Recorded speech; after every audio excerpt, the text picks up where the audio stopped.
नमो भगवते वासुदेवाय। पुत्रदा एकादशी व्रत। पौष मास में पड़ने वाला पुत्रदा एकादशी व्रत 20 या 21 जनवरी कब है? शुभ मुहूर्त क्या है?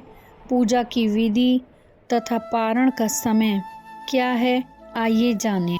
सभी व्रतों में एकादशी व्रत का विशेष महत्व है। इस व्रत को रखने वाला व्यक्ति सभी पापों से मुक्त हो जाता है। इस व्रत को रखने से निसंतान को पुत्र की प्राप्ति होती है। इस दिन भगवान के बाल रूप की पूजा की जाती है। लड्डू गोपाल को चंदन का तिलक लगाएं व पीले पुष्प चढ़ाएं और पीले वस्त्र धारण करें तथा पीले फल का भोग लगाएं। पुत्रदा एकादशी का व्रत साल में 2 बार आता है, एक श्रावण मास में तथा एक पौष मास में। पुत्रदा एकादशी का जो व्रत है वो अपने नाम के अनुरूप ही संतान की रक्षा करता है, वह दीर्घायु होती है। इस व्रत को रखने से सारी समस्या का हल हो जाता है। इस दिन तुलसी जी की पूजा की जाती है तथा तुलसी जी पर सुबह शाम दीपक जलाया जाता है। 21 जनवरी 2024 को पौष मास पुत्रदा एकादशी व्रत है, अतः दशमी के दिन तुलसी तोड़कर रख लें। दशमी को सात्विक भोजन करना चाहिए तथा एकादशी के दिन सिर नहीं धोना चाहिए। एकादशी तिथि प्रारंभ होगी 20 जनवरी शाम 7:27 से। 21 जनवरी रविवार शाम 7:27 तक। द्वादशी तिथि प्रारंभ होगी 21 जनवरी रविवार शाम 7:28 से। द्वादशी तिथि समाप्त होगी 22 जनवरी 7:52 तक। 22 जनवरी सूर्य उदय सुबह 7:13 पर होगा तथा सूर्यास्त शाम 6:02 पर होगा। राहु काल सुबह 7:30 से 9 बजे तक रहेगा। व्रत के पारण का शुभ मुहूर्त 22 जनवरी सुबह 7:13 से 9:50 तक होगा। आइए पुत्रदा एकादशी व्रत की कथा का श्रवण करें। पौष मास के शुक्ल पक्ष की इस एकादशी का व्रत निसंतान को भी सुंदर पुत्र प्राप्त करने में समर्थ है।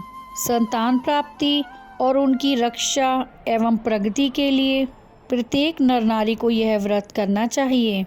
इस दिन सुदर्शन चक्रधारी भगवान विष्णु की पूजा की जाती है। भगवान श्री कृष्ण द्वारा अब तक कहे गए वृतांत को सुनने के बाद धर्मराज युधिष्ठिर ने आगे पूछा, हे गोविंद, अब कृपा करके बतलाइए कि पौष शुक्ला एकादशी का क्या नाम है, इसके व्रत की विधि क्या है और कौन से देवता की पूजा की जाती है। भगवान श्री कृष्ण ने उत्तर दिया, हे राजन, इस एकादशी का नाम पुत्रदा एकादशी है। इसमें भी नारायण भगवान की पूजा की जाती है। इस चर और अचर संसार में पुत्रदा एकादशी के व्रत के समान कोई और दूसरा व्रत नहीं है। इसके पुण्य से मनुष्य तपस्वी, विद्वान और लक्ष्मीवान होता है।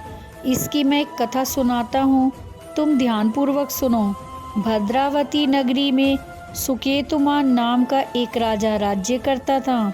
उसके कोई पुत्र नहीं था। उसकी स्त्री का नाम शैव्या था। वह संतानहीन होने के कारण सदैव चिंतित रहती थी। पुत्रहीन राजा के पितर रो रो कर पिंड लेते थे और सोचा करते थे कि इसके बाद हमको कौन पिंड देगा। राजा पुत्र न होने के कारण हर समय दुखी रहता था। उसे बंधु बांधव, धन, हाथी, घोड़े, राज्य तथा वैभव आदि सभी अर्थहीन प्रतीत होते थे। राजा सदैव यही विचार करता रहता कि मेरे मरने के बाद मुझको कौन पिंड दान देगा। बिना पुत्र के पितरों और देवताओं का ऋण कैसे चुकेगा। जिस घर में पुत्र ना हो उसमें सदैव अंधेरा रहता है। इसलिए मुझे पुत्र की उत्पत्ति के लिए प्रयत्न करना चाहिए। जिस मनुष्य ने पुत्र का मुख देखा है वह धन्य है। उसको इस लोक में यश और परलोक में शांति मिलती है, अर्थात उसके दोनों लोक सुधर जाते हैं। पूर्व जन्म के कर्म से ही इस जन्म में पुत्र धन आदि प्राप्त होते हैं। राजा इसी प्रकार रात दिन सोचा करता और चिंतित रहता था। राजा ने अपने शरीर को त्याग देने का विचार भी किया, परंतु आत्मघात को महान पाप समझकर उसने ऐसा नहीं किया। एक दिन राजा अपने घोड़े पर चढ़कर वन को चल दिया और पक्षियों व वृक्षों को देखने लगा। उसने देखा कि वन में मृग, व्याघ्र, सूअर, सिंह, बंदर आदि अपने बच्चों के साथ भ्रमण कर रहे हैं। हाथी अपने बच्चों और हथनियों के साथ घूम रहे हैं। वन में कहीं गीदड़ अपने कर्कश स्वर में बोल रहे हैं। वन के इन दृश्यों को देखकर राजा को अपने पुत्रहीन होने का दुख और अधिक पीड़ा देने लगा। इसी उदासी और सोच विचार में दोपहर हो गई और वह विचारने लगा कि मैंने कई यज्ञ किए, ब्राह्मणों को सुंदर भोजन तथा दान देकर तृप्त किया, फिर भी यह दुख मुझे क्यों प्राप्त हुआ है। प्यास के मारे अत्यंत दुखी राजा पानी की तलाश में इधर उधर फिरने लगा। थोड़ी दूर पर राजा ने एक सरोवर देखा। उस सरोवर में कमल खेल रहे थे तथा सारस, हंस, मगरमच्छ आदि विहार कर रहे थे। सरोवर के चारों तरफ मुनियों के आश्रम थे। उस समय राजा के दाहिने अंग फड़कने लगे। राजा शुभ शगुन समझकर घोड़े से उतरकर मुनियों को दंडवत करके उनके सामने बैठ गया। राजा को देखकर मुनियों ने कहा, हे राजन, हम तुमसे अत्यंत प्रसन्न हैं। तुम इस जगह पर कैसे आए हो, सो कहो। इस पर राजा ने मुनियों से उनका परिचय पूछा और फिर अपनी व्यथा कही। मुनि बोले, हे राजन, पुत्र की इच्छा करने वाले को उत्तम संतान देने वाली पुत्रदा एकादशी है। हम लोग विश्वदेव हैं और इस सरोवर पर स्नान करने आए हैं। इस पर राजा बोला, हे मुनीश्वर, यदि आप मुझ पर प्रसन्न हो तो एक पुत्र का वरदान दीजिए। मुनि बोले, हे राजन, आज पुत्रदा एकादशी है, आप इसका व्रत करें। भगवान की कृपा से आपके अवश्य ही पुत्र होगा। मुनि के वचनों के अनुसार राजा ने उस दिन वही एकादशी का व्रत किया। वही द्वादशी को उसने व्रत का पारण किया और मुनियों को प्रणाम करके अपने महल को वापस चला आया।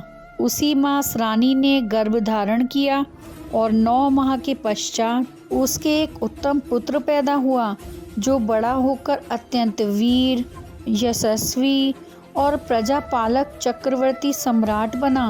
भगवान श्री कृष्ण बोले, हे राजन, पुत्र प्राप्ति के लिए पुत्रदा एकादशी का व्रत करना चाहिए। इस व्रत के करने वाले यशस्वी और पितृभक्त पुत्र तो पाते ही हैं।